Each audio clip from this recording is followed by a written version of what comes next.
एक बार फिर से स्वागत है आपका हमारे इस यूट्यूब चैनल पे। आज की इस वीडियो में हम जानेंगे कि अगर आपका पीएम किसान सम्मान निधि की 16वीं किस्त या फिर 17वीं किस्त आपके बैंक अकाउंट में नहीं आई है, तो आप क्या कर सकते हैं जिससे आपका जो पीएम किसान निधि की किस्त है, जो पैसा है, वो आप अपने बैंक अकाउंट में ट्रांसफर करवा सकते हैं। दोस्तों, इससे पहले मैंने एक वीडियो बनाया था, उसमें मैंने बताया था कि अगर आपका एफटीओ नो आ रहा है, यानी कि जो फंड ट्रांसफर ऑर्डर है वो नो आ रहा है, तो आप क्या कर सकते हैं। लेकिन आज की इस वीडियो में मैं बताऊंगा कि कैसे अगर आपका एफटीओ भी ओके दिखाई दे रहा है, फिर भी आपका पैसा नहीं आ रहा है, आपका जो बैंक स्टेटस है यानी कि जो बैंक सीडिंग है वो भी ओके है, ई केवाईसी आपने कंप्लीट करवा रखी है, जो लैंड सीडिंग है वो सारी ओके, फिर भी अगर आपका पैसा नहीं आता है, तो ऐसे में आप कैसे चेक करेंगे कि आपका पैसा कहाँ अटका हुआ है। तो दोस्तों, ये वीडियो आपको कंप्लीट पूरा देखना है। यहाँ पर मैं आपको स्टेप बाय स्टेप बताऊंगा कि आपका जो पेमेंट है वो कहाँ फेलियर हुआ, ये कैसे पता लगा सकते हैं और उसको वहां से रिमूव कैसे करवा सकते हैं। तो अब दोस्तों, चलते हैं स्क्रीन पर और जानते हैं कि आपको क्या करना है जिससे आपकी जो पीएम किसान निधि की जो किस्त है, जो रुकी हुई किस्त है, वो आप अपने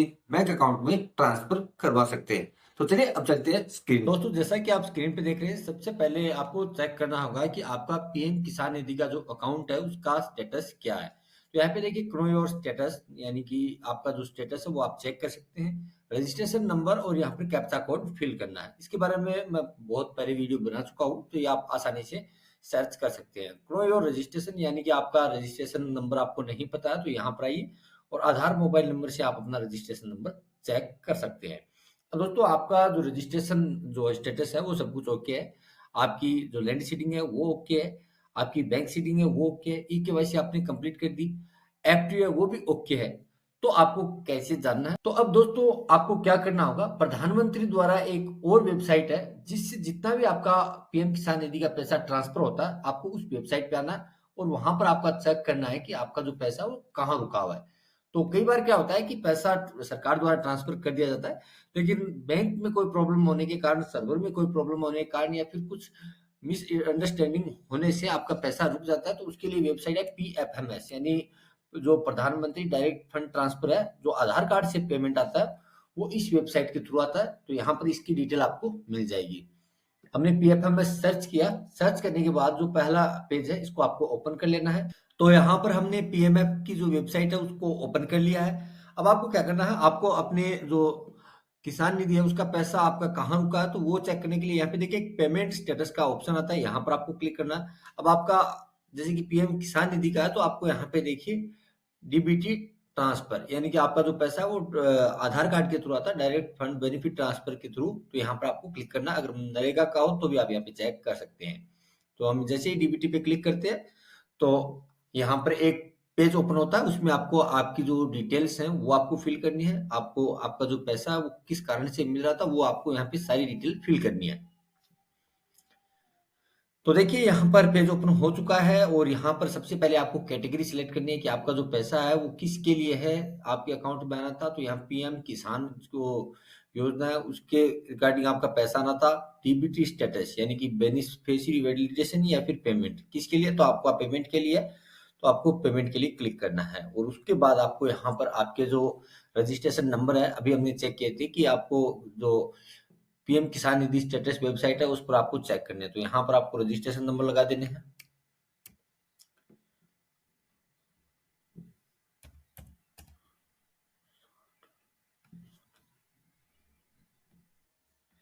जैसा कि आप स्क्रीन पे देख रहे हैं, आपको यहाँ पर पीएम किसान सेलेक्ट करना है, पेमेंट ऑप्शन सेलेक्ट करना है। यहाँ पर आपकी रजिस्ट्रेशन आईडी कुछ इस तरीके से होंगी, वो आपको डालनी है।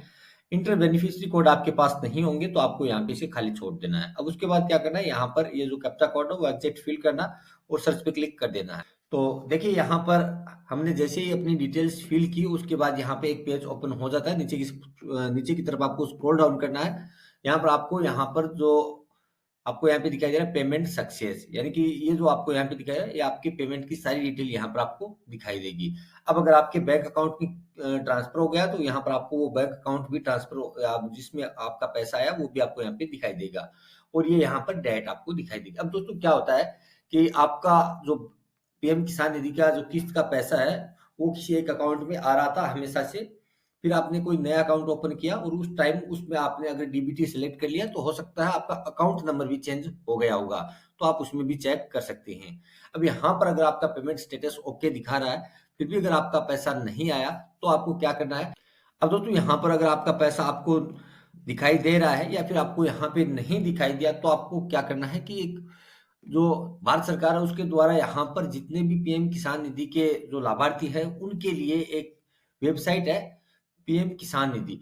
तो उन पे आपको यहाँ पर एक और जो सूची मिलती है, एक लिस्ट मिलती है, उसमें जितने भी पीएम किसान निधि के जो लोग हैं जिनके पैसे रुके हैं किसी न किसी कारण से, उनकी भी आपको यहाँ पर एक लिस्ट मिल जाती है। वो आपको कैसे चेक करनी है, तो आपको सबसे पहले pmkisan.gov.in पे आना है और यहाँ पर देखिए आपको लॉगिन करना है।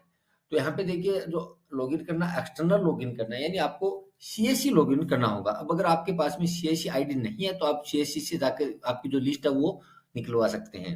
इसमें आप किसी का भी जो नाम है वो अगर आप परिचित है तो भी आप चेक कर सकते हैं। जरूरी नहीं है आप खुद से हो। तो यहाँ पे देखिए दोस्तों, हमने लॉगिन आईडी यहाँ पे क्योंकि हमारे पास है तो हमने यहाँ पे डाल दी है और यहाँ पे आपको कैप्चा कोड फिल करना है। कैप्चा कोड फिल करने के बाद जैसे हम इसमें लॉगिन करते हैं तो यहाँ पर आपको एक पेज ओपन हो जाता है। इस पेज में आपको यहाँ पे क्लिक करना है रिपोर्ट्स पे, और रिपोर्ट्स पे आपको देखिए ई केवाईसी पेंडेंसी रिपोर्ट।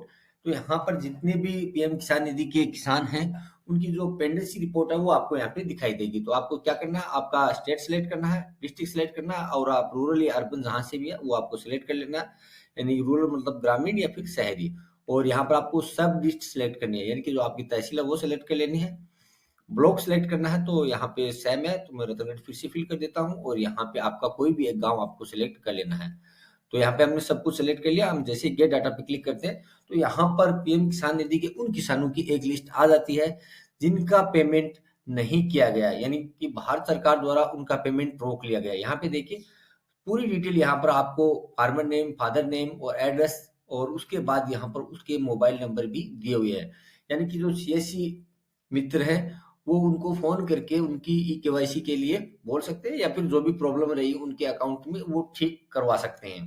तो कुछ इस तरीके से आपको एक लिस्ट मिल जाती है जहां पर अगर आपका नाम हो तो आप चेक कर सकते हैं, और जो भी प्रॉब्लम आपको यहाँ पे दिखाई देती है वो प्रॉब्लम आप ठीक करवा सकते हैं।